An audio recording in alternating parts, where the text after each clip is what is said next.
It is coming up now on 6:30, and this morning Joshua Robinson is live at the podium in Spokane. He will tell us everything we need to know about its impact to the city. And we're taking you outside as temperatures approach what they should be this time of year for the first time in almost 10 days. We'll let you know how warm we're going to get. And he made it as runner-up in the CBS show Tough as Nails. This morning we hear from Danny Moody about his experience on the show. Up with KREM begins now.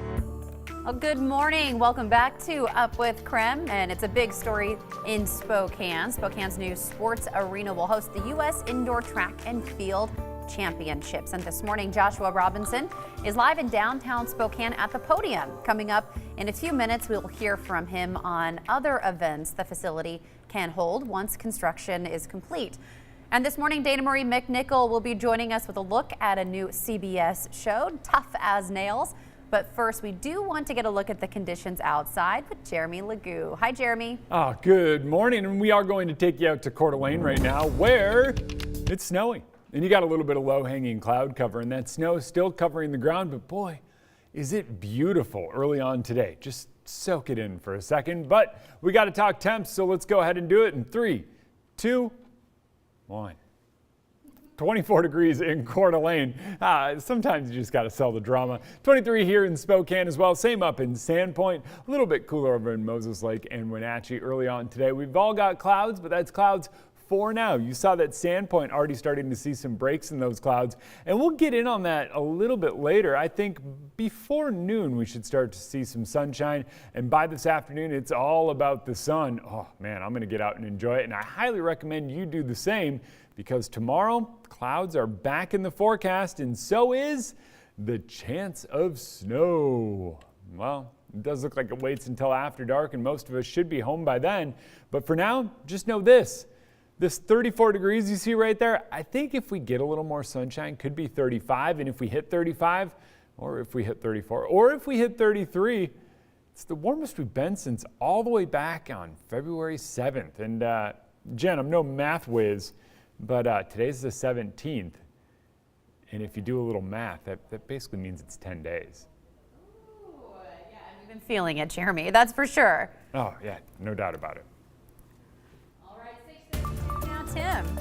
All right, guys, thanks so much. Millions of people in Texas are waking up from another freezing night without electricity. This is a live look at a reporter giving a report in Dallas right now of the situation. A lot of snow still on the ground and a lot of people still without power. A really dangerous situation there in Texas. Now, an unprecedented winter storm left the state under a blanket of snow and ice. The state's power grid has been struggling to keep up with demand. Rolling blackouts have become the norm, and people are being told to conserve energy or it will be done for them. Now, some people haven't had power for more than 48 hours. We spent the night pretty much in the cold, which is something I've never done. With a 2-year-old, it was dreadful. We all just got in one bed and covered up. Well, officials say the emergency is ongoing with no timetable yet to get the lights and heat back on. Officials are asking people to check in on their neighbors, and if you have loved ones in the state, you're asked to check on them as well. We're keeping a close eye on this situation and we'll keep you updated here on Up with KREM. Meanwhile, also breaking news right now, Prince Philip was hospitalized overnight. According to Buckingham Palace, the 99-year-old was admitted in London after feeling unwell. They're calling it a precautionary measure on the advice of Philip's doctor. However, he's expected to be there for a few days. Jen? Yeah, seeing that this morning all over social media, Tim, of course, will be tracking that story as well throughout the course of the morning. Coming up now on 6:34, the U.S. Track and Field Indoor Championships are coming to Spokane in 2022, and that event will be one of the first in the city's new sporting facilities. Now, this morning, Joshua Robinson is live outside the podium with more on our first look inside. Hi, Joshua. Hey, good morning, Jen. Yeah, the Podium is set to become the newest sporting arena in Spokane once its doors officially do open in November. And it's not like any other facility we have here because it's the first of its kind west of the Mississippi River to have some of the features that it will host, including the hydraulically banked track. Now, in layman's terms, that track basically means that it can tilt at a 10-degree angle to help athletes with some of their race times. Now, that's a huge thing that attracted USA Track and Field to the facility. And just yesterday, we got a glimpse inside of the new sporting facility, a total of 135,000 square feet inside, and that facility can seat up to 4,000 people, of course, once the pandemic is over. Now, the Podium is going to use for a whole bunch of different kinds of events here over the next few years for our region, and the new go-to spot could be found here in the Northwest. Now, it will be an exception with football and soccer. Those are turf sports, and it's a whole different issue to try and get those kinds of sports to come into a space of this size. Now, with the foundation set, though, the next move is to entice some of the other tournament organizers across our country to come to Spokane. Experts say it's a competitive business, but there are a few things working in our favor. Spokane has already proven itself as a sports hub with a history of bidding and winning tournaments, and also the Podium offers these new quality facilities.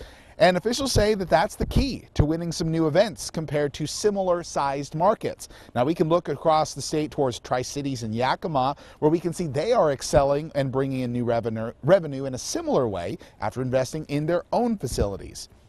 Of course, the Spokane Sports Commission already reports that the Podium could generate as much as $33 million per year in direct tourism, and that could result in about $1.7 million in terms of state tax revenue. Stephanie Curran, the CEO of the Spokane Public Facilities District, does break it down further, saying each of the thousands of tourists who would come to the Podium spends an average of $150 to $300 in Spokane per day. Most people don't completely understand the economic impact. If people come into your community for an event, they stay in the hotel, they shop, they go to the restaurants, they shop, they rent a car, they spend money, and then they leave, right? So they're not a drain on your roads and your schools and all the infrastructure. So that's huge for a community.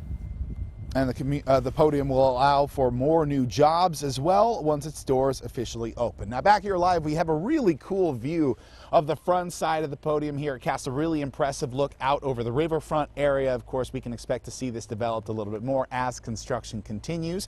And if you have any other questions about the latest information on the Podium, all you have to do is text the word Podium to 509-448-2000. Back to you.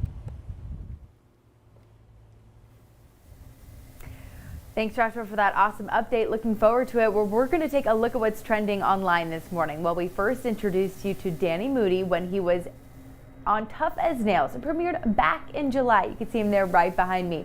Now, the new CBS reality show is based on challenges full of hardworking Americans not afraid to get their hands dirty. Danny is a third-generation drywaller from Spokane. The last time we talked, we couldn't really get much information out of him, but now we have the inside scoop. So we watched him make the final 5 and then power through the last challenge, coming in second, winning $18,000. Now, Danny was a standout competitor from the beginning, one of the first challenges, staying strong all season. So I had the opportunity to chat about his experience with him. He quickly became a fan favorite and definitely a goofball of the cast. The chopping wood challenge was so funny because that challenge, we were chopping wood for like 45 minutes. And I'm cracking dad jokes left and right. I'm associating with Phil. I'm associating with the production. I'm having such a good time and not even thinking about competition because, I mean, honestly, I wasn't worried that I was going to come in last. That Linda yells at me to shut up because she's trying to focus. And I'm just having a good time. So, I mean, I think my calm demeanor and knowing myself and my ability, not let the nerves get to me. What was the most unexpected thing behind the scenes that you can let our viewers in on? One of our challenges, since we're all scattered out, they made us reenact it after the competition to get better shots. So that's different. And I'm not going to say which challenges, and I know I'm not going to say which show, but some shows have such a big budget that after the challenge, they do the drone aerial shot. The people are dressed just in the same clothing. and memorize every step that their character did to reenact it so that the wide shots aren't actually the characters, but they look like it. What? Yep.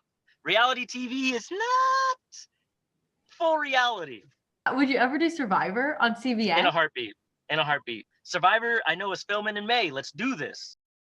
Well, I think it's not the last that we're going to see of Danny. Well, we did introduce you to Tara Alverson, a woman from Bothell, Washington.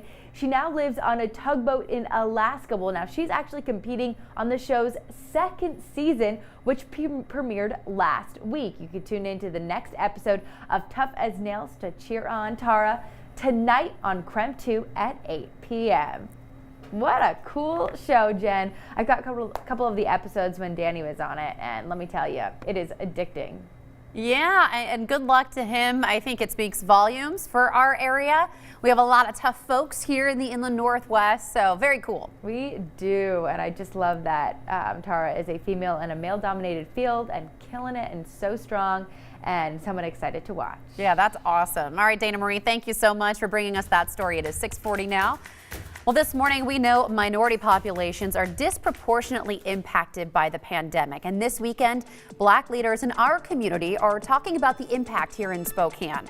After the break, we'll speak to a doctor pushing to increase vaccinations. And coming up, we're talking a changing weather pattern. That means warm temperatures. I'm going to let you know our odds of hitting 50 degrees in the coming days.